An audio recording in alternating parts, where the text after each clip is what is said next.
자, 11번 여러분이 잘 알고 있는 분도 있겠지만 혹시 헷갈리는 사람을 위해서 이항 정리 잠깐 소개하고 넘어갑시다. 이항 정리라는 게 있습니다. 이항 정리라고 하는 것은 a 더하기 b의 n제곱을 어떻게 정리할 거냐. a 더하기 b의 n제곱은 n개의 가로가 있는데 b를 하나도 안 뽑는다. 그럼 a만 n개 곱해지는 거죠. am-1, b의 1제곱 이런 식으로 진행이 됩니다. 그래서 ncn의 bn제곱까지. 자, 이 중에서 지금 사용할 것은 시그마 r equal 0에서 n까지 ncr am-r b의 r제곱 이렇게 되는데 바로 이 부분입니다. 일반항.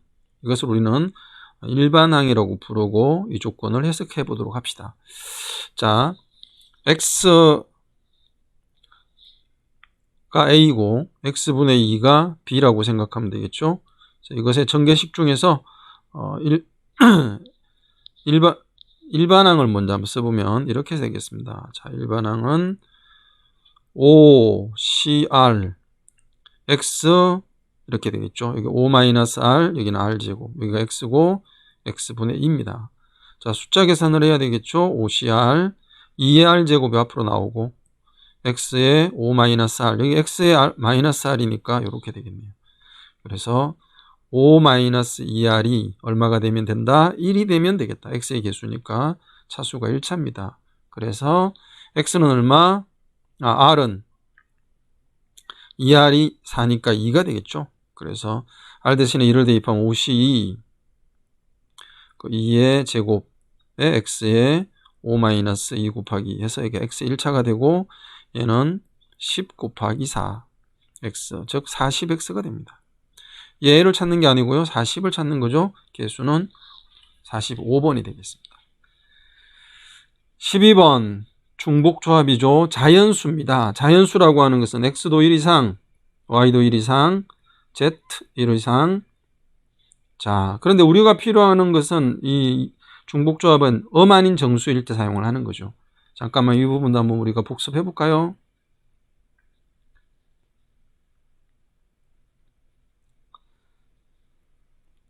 자, x 더하기 y 더하기 z가 뭐 예를 들어서 4인 엄 아닌 정수에,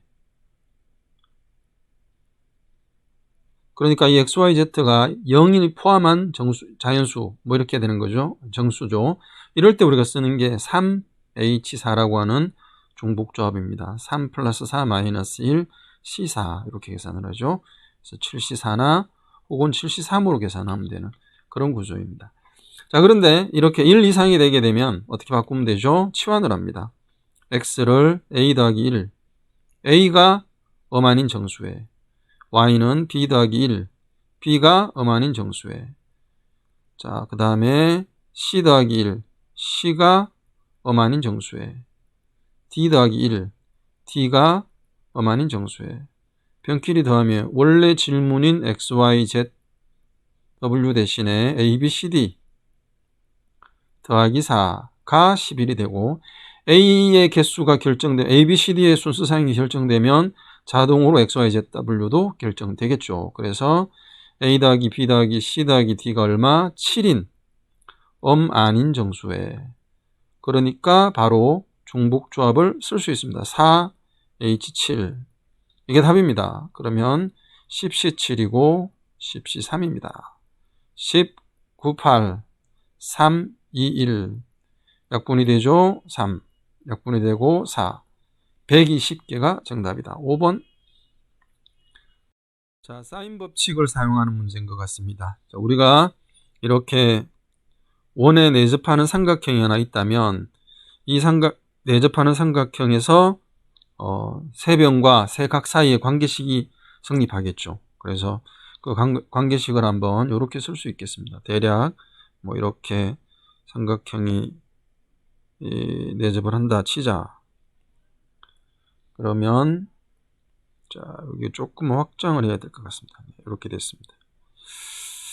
네, 됐나요? 네, 그렇게 하면 이름을 한번 붙여봅시다. ABC. 그리고 각의 마주보는 변은 소문자로 이렇게 쓰죠.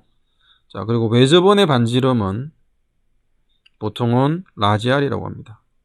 이들 사이에 관계식이 있습니다. 그게 사인 법칙입니다. 그래서 sin A분의 A는 2라지R, sin B분의 B, sin C분의 C.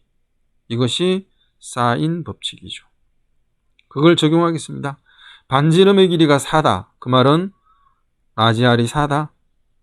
AC, 자 AC의 길이는 B에 마주보는 거니까 B라고 할 수 있겠습니다. 이 길이가 5입니다.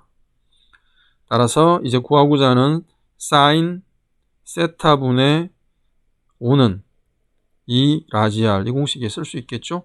자, 사인 세타는 2 라지R 분의 5인데 라지R이 4입니다. 그래서 8분의 5가 최종 답이 되겠습니다. 4번이 답이 되겠다. 14번.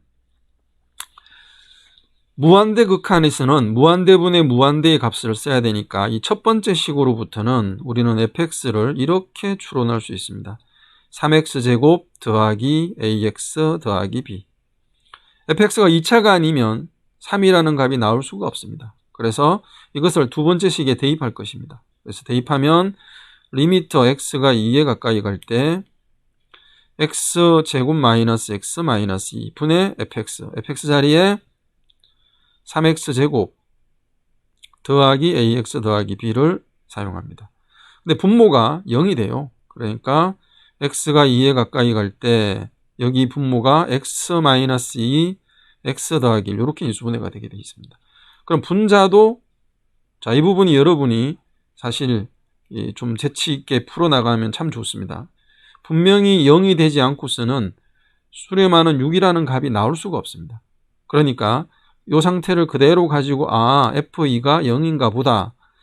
다항함수기 때문에 그냥 f2라고 쓴 거예요. 원래는 뭐죠? x가 2에 가까이 갈 때 fx 이렇게 써야 돼요. 근데 다항함수니까 모든 점에서 연속이죠. 그래서 극한값과 함수값이 같으니까 그냥 분자에 2를 대입했다 이렇게 해도 됩니다. 그럼 12 더하기 2a 더하기 b 얘가 0이죠. 그래서 p 대신에 마이너스 2a 마이너스 12를 집어넣습니다. 여기다가. 자, 순서가 조금 바뀌긴 했지만 그러면 대입을 했다. 그럼 분자의 모양이 어떻게 바뀌냐? 이렇게 바뀝니다. 3x제곱 더하기 ax 그리고 b 자리에 마이너스 2a 마이너스 12 얘를 대입했습니다. 그리고는 이렇게 묶고 이렇게 묶어서 인수분해를 할 겁니다. 3으로 묶으면 x제곱 마이너스 4 a의 x 마이너스 2 이렇게 되겠죠. 그래서 x 마이너스 2가 여기 보이나요? 그래서 3의 x 플러스 2 더하기 a 이렇게 인수분해가 됩니다. 그것을 여기다 쓰는 거죠. 그래서 3x 더하기 6 더하기 a 이렇게 이 과정을 여기다 대입했습니다. 가능하죠? 자, 약분됩니다. 그리고 이제 분모가 0이 아니니까 대입하면 3분의 6 더하기 6 더하기 a 이 값이 얼마다? 6이다. a가 결정 났죠. 따라서 3을 곱하면 18이고 a의 값은 12를 빼면 18 마이너스 10이니까 a도 6이 되겠습니다. 자, a가 6이면 b의 값은 여기 있죠. 마이너스 12 마이너스 12 마이너스 24 되겠다. 자, 최종적으로 f0를 묻고 있네요. f0는 여기다가 대입해 보면 b입니다. 그걸 찾는 거네요. 마이너스 24 1번이. 자, 14번은 이 박스 침 모양이 핵심이고요. 이 과정을 찾기 위해서 이제 아래 위로 조건들을 대입했다고 참고하시면 되겠네요.